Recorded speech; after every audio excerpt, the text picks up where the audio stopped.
Allez, interview spéciale sur le Salon Patrimonia 28e édition. Je suis avec Jean-Georges Dressel. Jean-Georges, bonjour. Bonjour Frédéric. Jean-Georges, je le rappelle, vous êtes le directeur commercial CGP de la financière de l'Échiquier. On est ensemble pour faire le point sur votre actualité qui est très riche puisque vous fêtez vos 30 ans. Enfin, la maison fête 30 ans. Tout à fait Frédéric, c'est financière de l'Échiquier créée en 1991 et 2021, c'est notre anniversaire.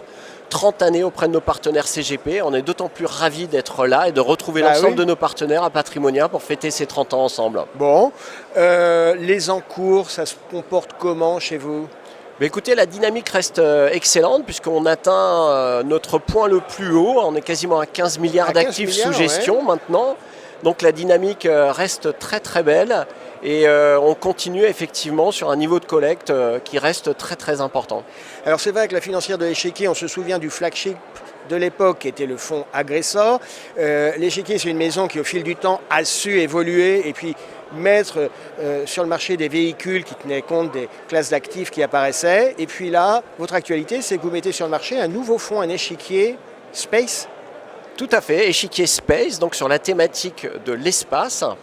Et je pense que c'est un peu la marque de fabrique à la financière de l'Échiquier, c'est cet alliage entre un historique et un savoir-faire sur la sélection de valeurs qu'on met à disposition. Vous avez une culture de stock picking, vous. Tout à fait, de stock picking qu'on met aujourd'hui à disposition de solutions innovantes. On a lancé il y a quelques années, en juin 2018, notre fonds sur l'intelligence artificielle qui vient de passer la barre du milliard d'actifs sous gestion. Et Échiquier Space qui a été lancé au 1er juin de cette année, on lui espère le même succès. Et effectivement, c'est une thématique, on est la première société de gestion européenne à lancer un fonds sur cette thématique. C'est une thématique qui connaît à l'heure actuelle un point d'inflexion très important puisqu'on voit arriver maintenant de nombreux acteurs privés qui investissent massivement sur cette thématique. On est sur un fonds action international, global. Pour le moment, c'est surtout des acteurs américains qu'on a en portefeuille. Alors pour l'instant, tout à fait, on a essentiellement des acteurs américains, mais on voit également en Europe, il se passe énormément de choses. Donc on a un univers d'investissement qui ne va cesser de s'accroître dans les années à venir et vraiment très vite. Et puis il va y avoir de nouveaux acteurs parce que historiquement c'est les États-Unis, l'Europe et puis on se doute bien qu'il va y avoir aussi du business en Chine sur beaucoup de pays émergents, enfin dits encore émergents. Donc a priori vous allez avec ce fonds espace suivre l'évolution de l'offre au niveau international.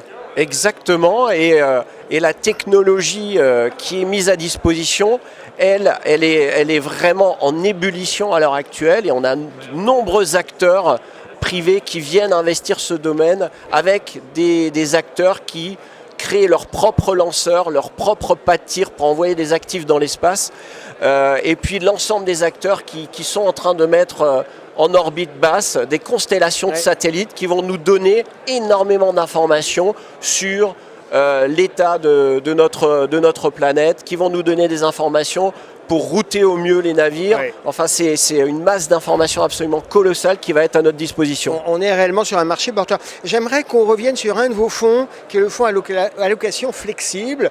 J'aimerais savoir un peu comment il navigue en ce moment, parce qu'on est sur une période de marché qui est complexe.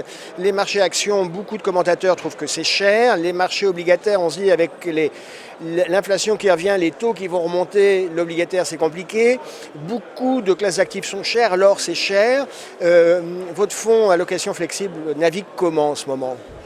Alors c'est vrai que c'est une question importante à l'heure actuelle. Beaucoup de nos partenaires se sont tournés vers nous en nous disant c'est vrai qu'aujourd'hui c'est compliqué. L'allocation est vraiment difficile. Et c'est vrai que souvent sur la partie obligataire, dans une phase de marché où les taux sont plutôt à la hausse, comment est-ce qu'on se positionne ?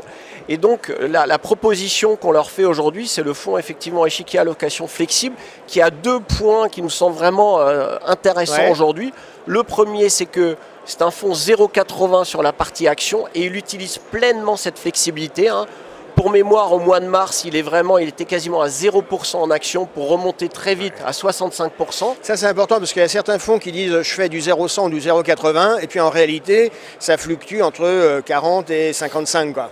Voilà, donc là, on a vraiment une flexibilité qui est vraiment très importante. Et puis le deuxième point aussi qui est fondamental pour nous, c'est que c'est un fonds qui est positionné en sensito négative, C'est-à-dire dans cette phase de remontée de taux, c'est un fonds qui va pouvoir créer de la valeur dans cette phase de remontée de taux. Donc je pense que ce sont vraiment les deux points essentiels sur échiquier allocation flexible, qui est parfaitement adapté à la configuration de marché qu'on connaît à l'heure actuelle. Qui a une configuration un petit peu difficile. C'est très clair. Jean-Georges Ressel, merci d'avoir été avec nous. Merci Frédéric. On vous souhaite une excellente convention. Merci beaucoup. À très bientôt. À très bientôt Frédéric.